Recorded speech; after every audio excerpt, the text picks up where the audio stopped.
अस्सलाम वालेकुम। मैं आपको नीचे अपना जो घर बनवाया है वो दिखाने जा रहा हूँ।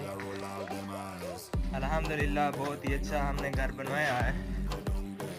तो नीचे नीचे जाकर देखते हैं। तो हम नीचे कमरे में पहुँच चुके हैं। हमने सीलिंग भी करवा ली है, रंग भी हो गया है। अल्हम्दुलिल्लाह पूरा काम होने वाला है। फिर मैं आपको जब मुकम्मल हो जाएगा तो फिर भी वीडियो एक बनाऊँगा, मैं पूरा घर दिखाऊँगा। अल्हम्दुलिल्लाह ये हमारी किचन है और ये बेडरूम, एक ये बेडरूम है।